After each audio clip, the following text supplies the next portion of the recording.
Hey everyone, welcome back to the Pathways to Happiness podcast. My name is Nena Lavonne, and today I am so inspired. I wanted to talk about something that has been really on my mind lately, and that is self-liberation and mental freedom, and basically liberation and freedom as a general theme. I've been really giving this topic a lot of thought for a couple days now, and it's certainly a theme of great importance to me overall, but I was re-inspired by this topic after watching the film Nomadland this week. Now, I am a person who enjoys movies when they are well done and thought-provoking, but I can't say I watch a ton of movies because there are just so many that I can't really sit through. So when I see a movie that really impacts me to the level that Nomadland did, it really stands out. And in this case, really sticks in my head. So today's podcast isn't really about the movie. I'll definitely, be discussing it somewhat. Don't worry, I will not give any spoilers because I definitely hope that you go out and see this movie. But today is more about the insights and kind of the reminders that I felt this movie really highlighted for me personally, and I hope it, really resonates with you as well. But again, I do really highly recommend this movie. It's one of the best I have seen probably in the last 10 years, maybe ever. The performances are beyond amazing, and many of them are by non-professional actors, which gives the film just a ton of color and just makes it all that much more real. And the funny thing is, what I got from this film is, I think, very different from the intent of the actual film and what the true theme of the movie was meant to be. I mean, these elements were also there for me and also made an impact on me, but for me, the theme and the appeal had everything to do with the idea of self-liberation. And I can't wait to share my thoughts on this with you. But before I do, as always, I just wanted to thank you all for your love and your support, both here and on the Nena Lavonne YouTube channel. I am just so grateful for this community, and I am so happy that you have chosen to come with me on this journey of self-healing and of living our best life. So if you haven't done so already, please take a moment to subscribe both here and on the YouTube channel and help spread the word if you can to anyone else who you think may benefit from this type of content. So that being said, let's jump into today's topic. I just kind of happened to find this film Nomadland on Hulu, and even though it had won a bunch of awards, I really hadn't heard of it. And so I read the description and saw that it was about a woman named Fern who decides to adopt a nomadic lifestyle and live out of her van after her husband passes away and the plant that she works for is shut down forever. So the movie really centers around this character of Fern, who is brilliantly portrayed by Frances McDormand, and she, to me, felt like she was going on a healing journey where she is trying to really figure out her life and to deal with all the grief that she had encountered in her life. And I felt like her transience was kind of like a metaphor that her world had moved on, and so now she was also moving on. So I think, like everything else, when we see a piece of art, we see ourselves in it somehow. And even when the characters are completely different from us, that there can still be this little thread that connects us, that we find whatever it is that makes us similar in that character. And so when I found myself feeling so connected to Fern, I really had to understand why. Our lives could not be more different. I have not faced the same losses, and I have not endured the same types of hardships.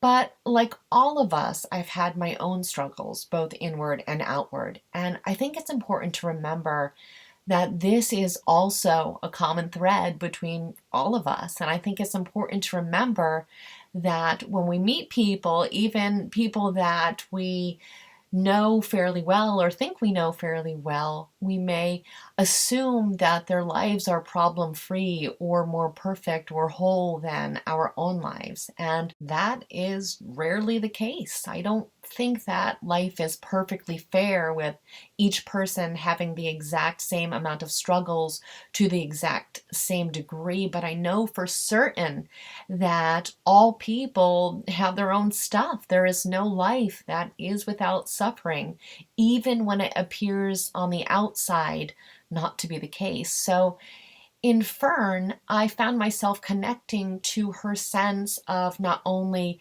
carrying on in the face of adversity, but also in paving her own way, creating her own journey, working day by day to liberate herself from the pain of her past and also from all the rules that she had mentally set up for herself. She learns to live life on her own terms. She learns to be self-reliant and to embrace life for good and for bad.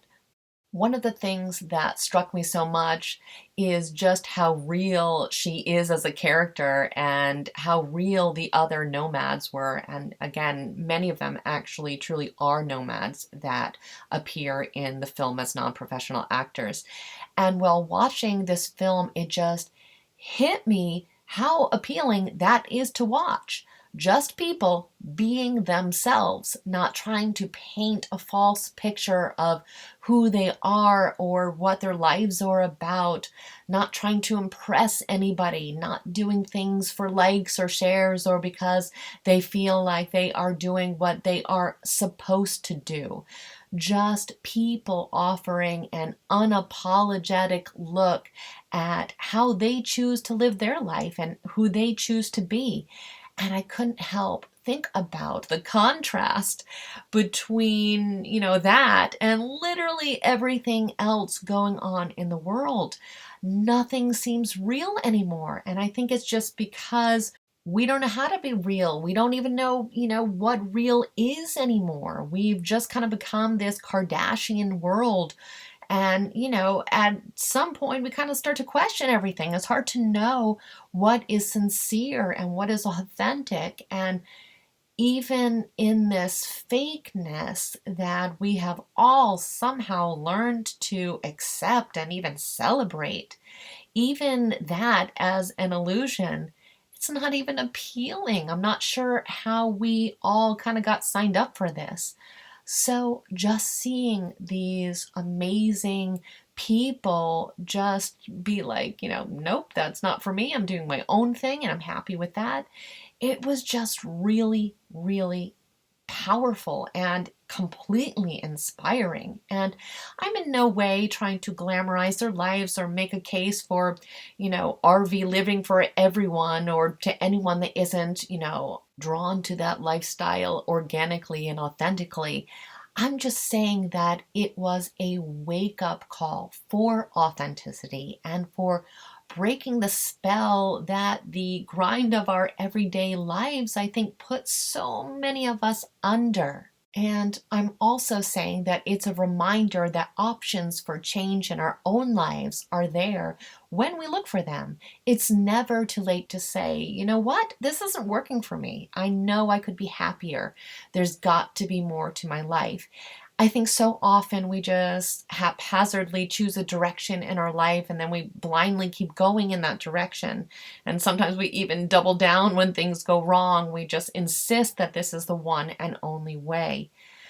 I can recall this pattern very well in my previous years, where you just decide that this is what we want to be, or this is where we want to go, or what we want to do, and we just kind of close our eyes and continue down that path, even when it's stale, even when we really know that there are better paths, or more fulfilling paths, or more exciting paths. We just stop creating. We just stop putting the time into dreaming or remembering that life can be and should be an adventure. It's like we just want to settle on one thing that we can just repeat every day forever. And it's not a criticism at all. It's just human nature. A part of us wants, only safety and security. And when we think we've found that, we just tend to put put on the brakes and say, well, that's good enough. I'll just do this every day, and that this is the option that is there for me. This is the only option I have. And then we find that our life really ticks by without us even noticing it or really engaging in it anymore, because there's not really any need. We are going to have the same experiences, talk to the same people, think the same thoughts, have the same beliefs and limitations. So we don't have to really be present anymore. It's just all kind of on autopilot. And like I said, I lived this way for so long. I was going through the same motions every single day. But it doesn't have to be that way. I think it's important that we stop every once in a while and think about where we are going and if it's the way we'd really prefer to be going. Because from my experience, most people are not going where they want to be going. They have just convinced themselves that it's the only choice for them. They've fenced themselves in.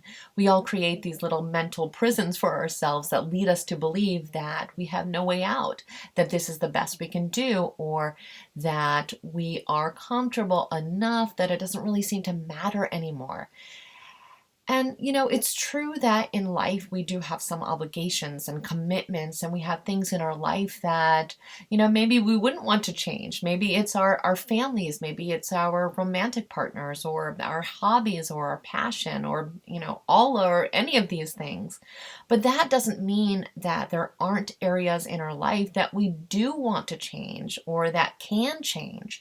Just because there are happy things in our life, if these things do exist, doesn't mean that we can't redefine other areas of our life. We can still find liberation.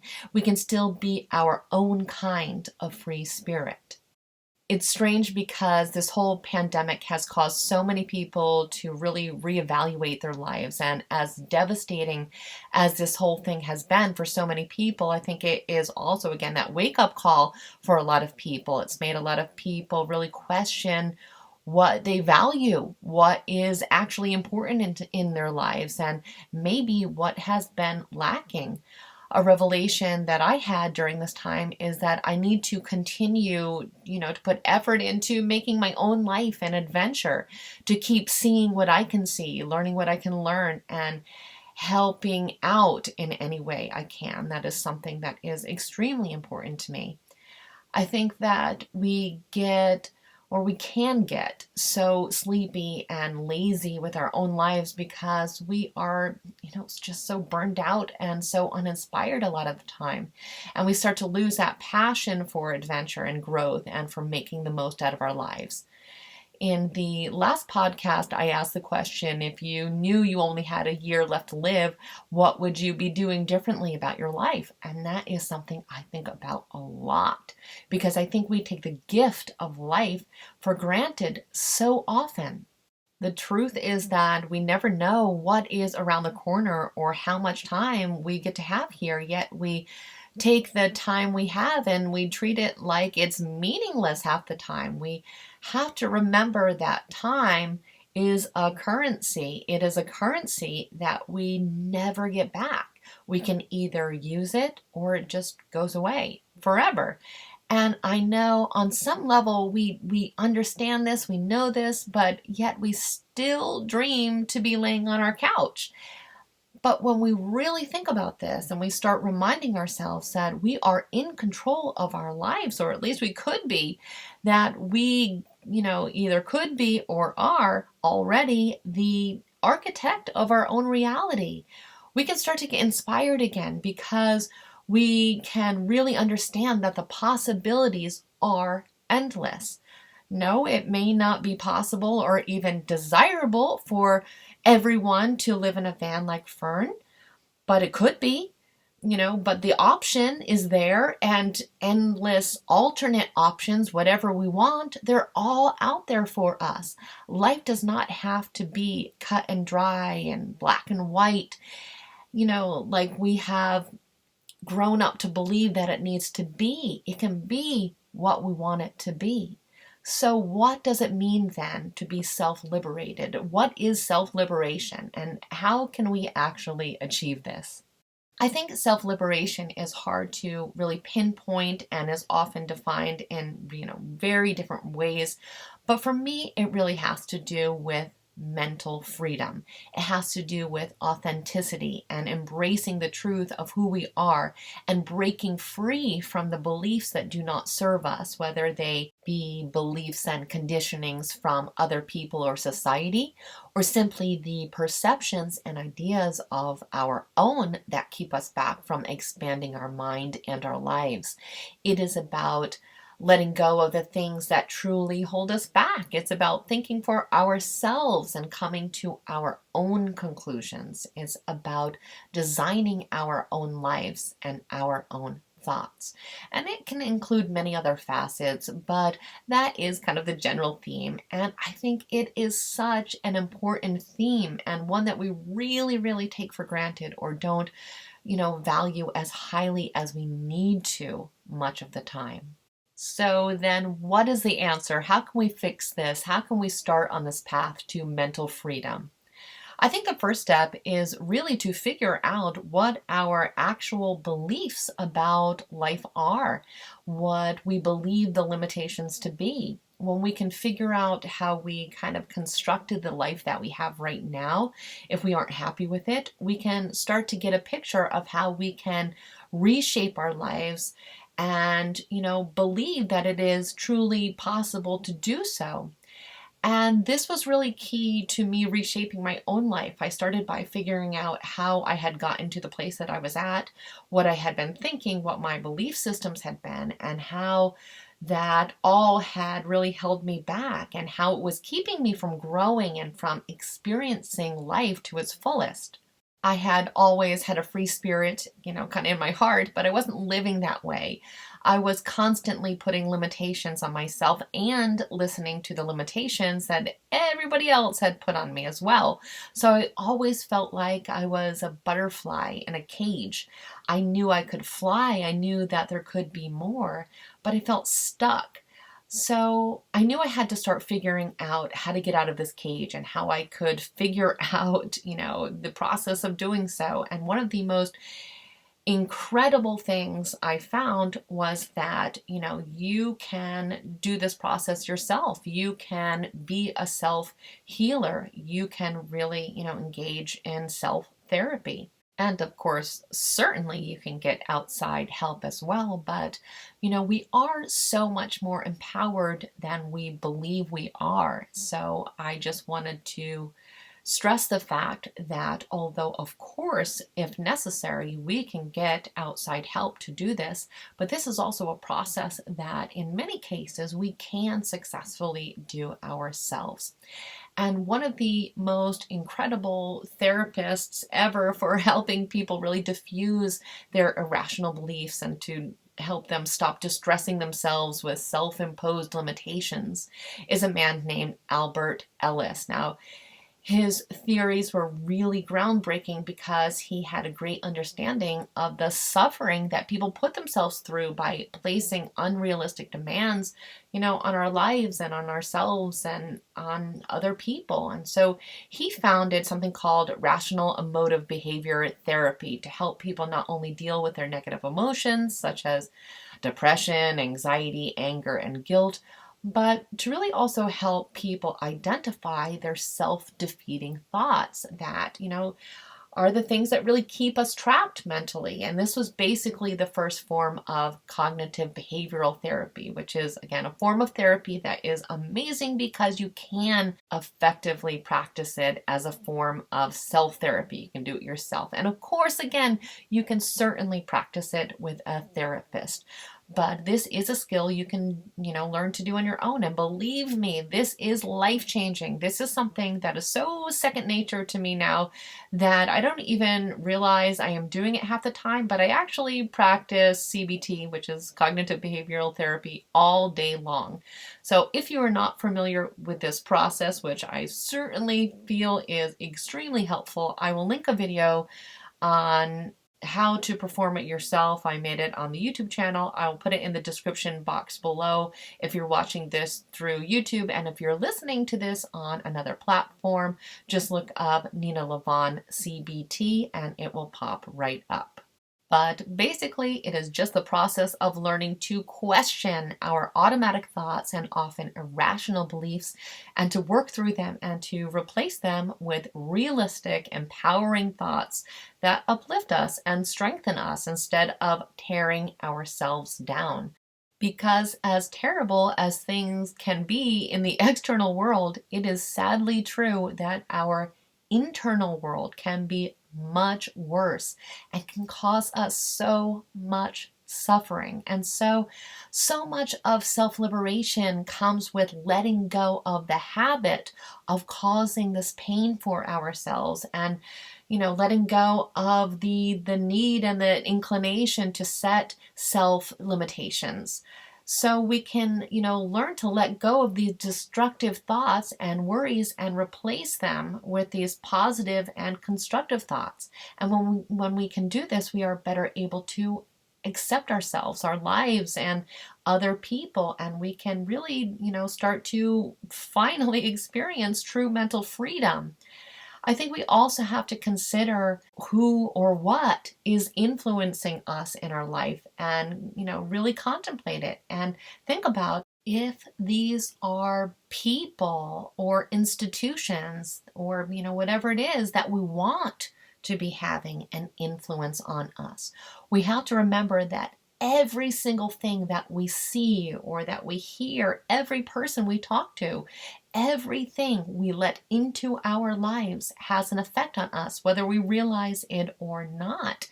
That's why, we have to be so careful, especially with everything going on, listening to the news all the time. That all seeks into our psyche, and we start to believe this world is just a terrible place because we're hearing about bad news all the time. All the things that we let into our internal world have a direct effect on us. And, some people are aware they're very sensitive to these things, and other people are not very aware. I am very aware of how things affect me. And one of the things that affects me the most is actually music.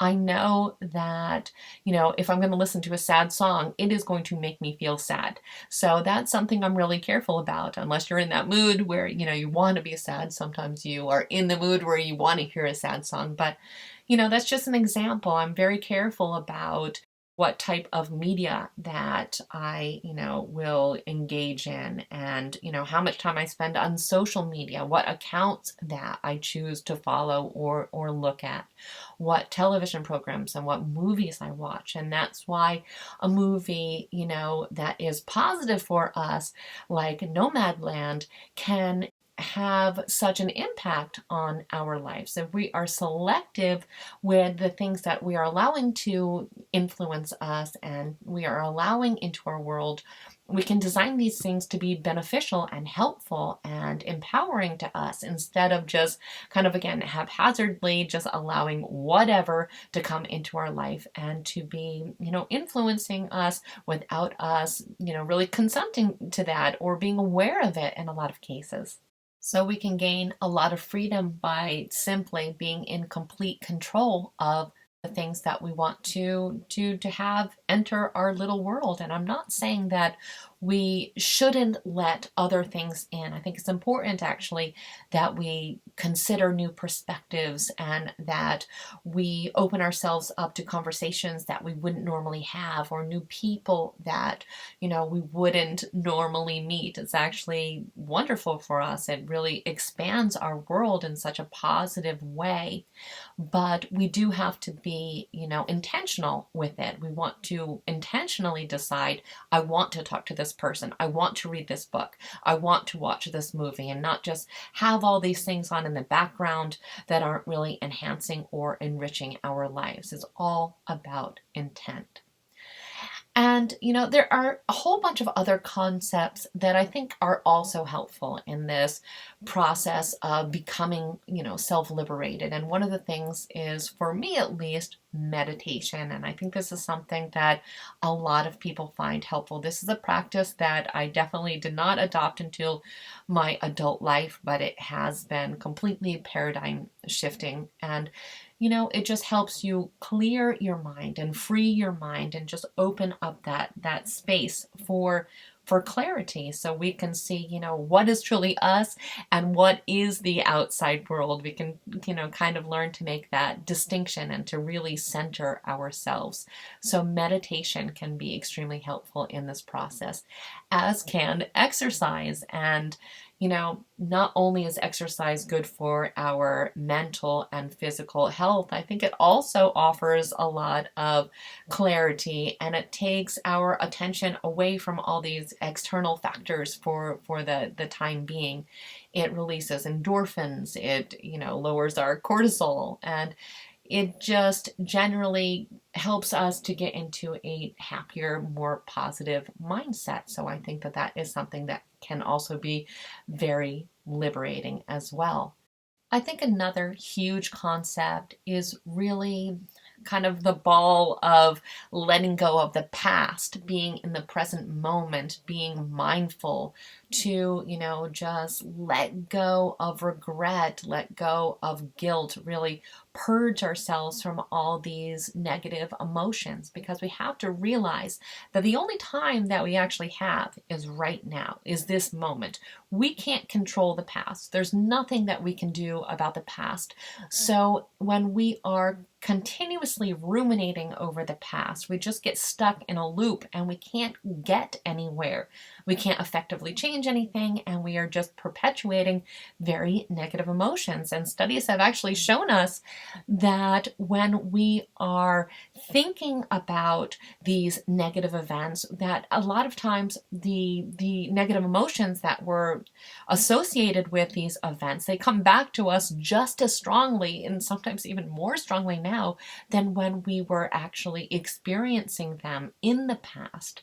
So we need to really pull ourselves back to the present moment and really be conscious about what is happening in the here and now. I mean, it is really hard to be mentally free when we are locked in the prison of our past, when we are just constantly being haunted by our past. We cannot even see the beauty and the possibilities around us when we are not, emotionally and mentally present in this moment.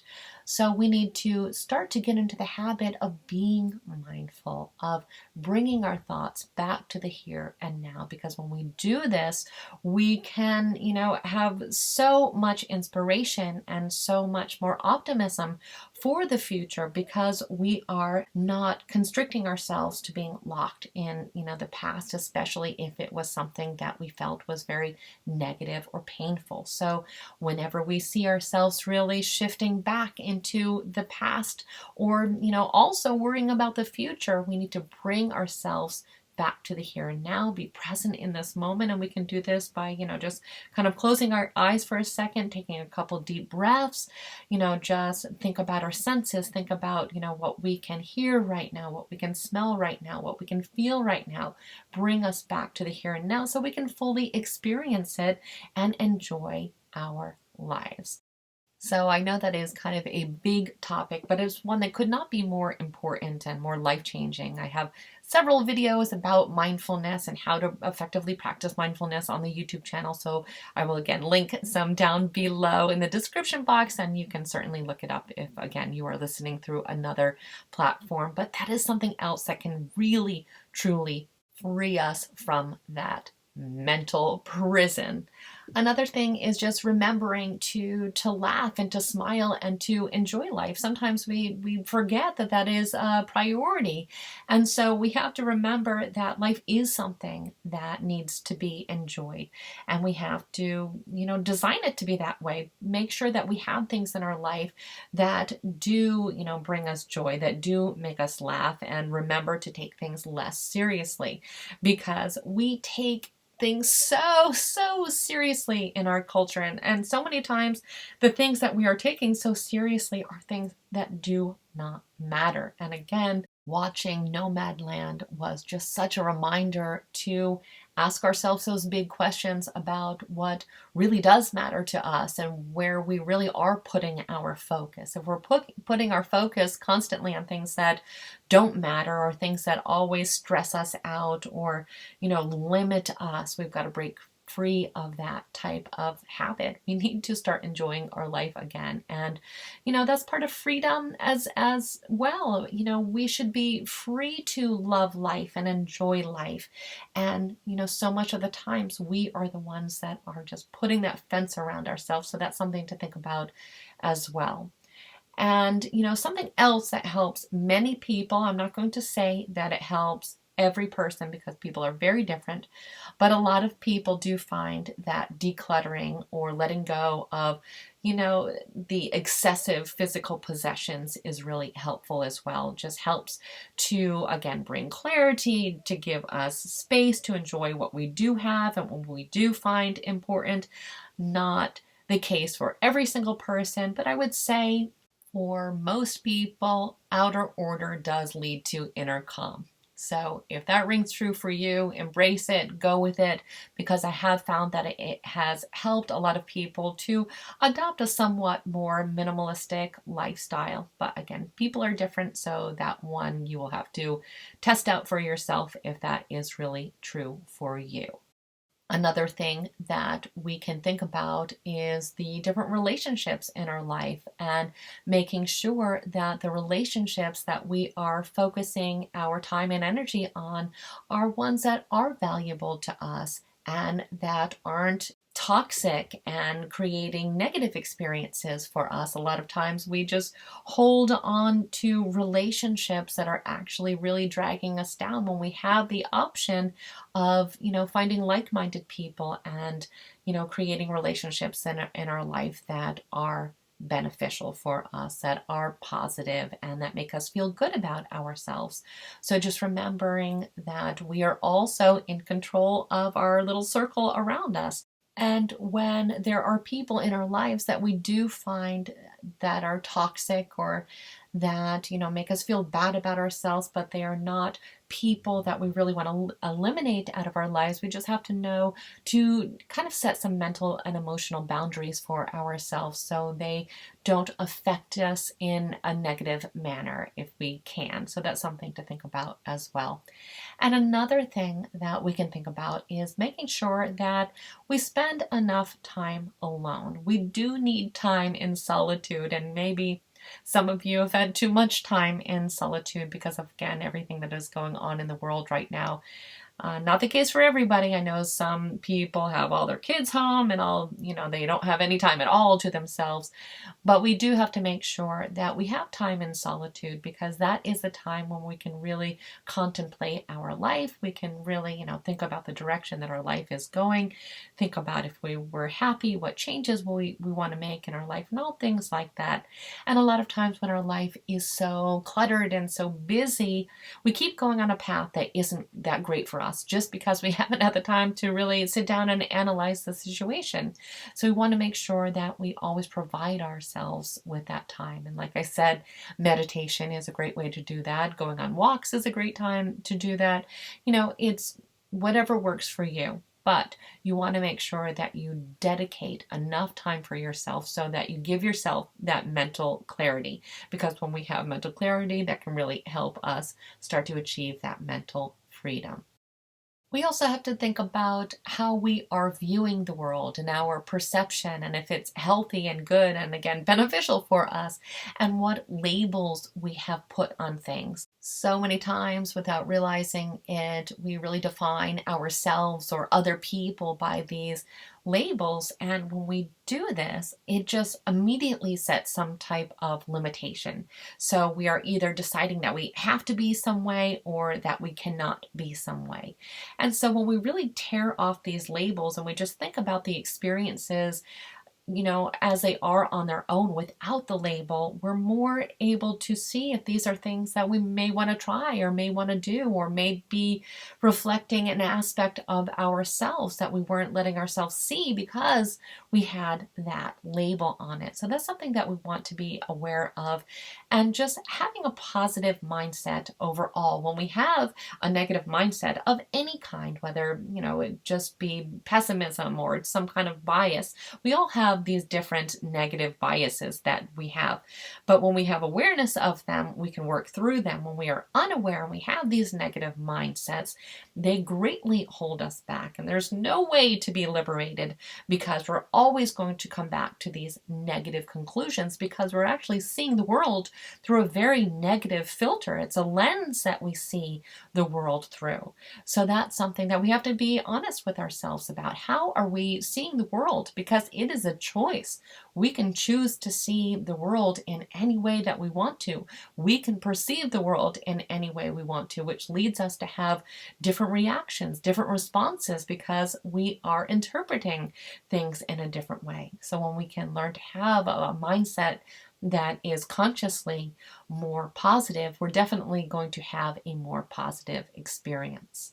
Something else that I think is extremely important is to make a commitment to ourselves to keep learning through our lives and keep growing, and to, again, make life an adventure. We don't want to just settle on what we know or what we think. We always have to be challenging ourselves. And if we're getting to the point where we are just too comfortable, we think we've got it all figured out, we know it all, this is all that there is, what happens? We get bored. We lose all inspiration. What's the point of anything if, we've already got it figured out, if we already know exactly what we want to do for the rest of our life?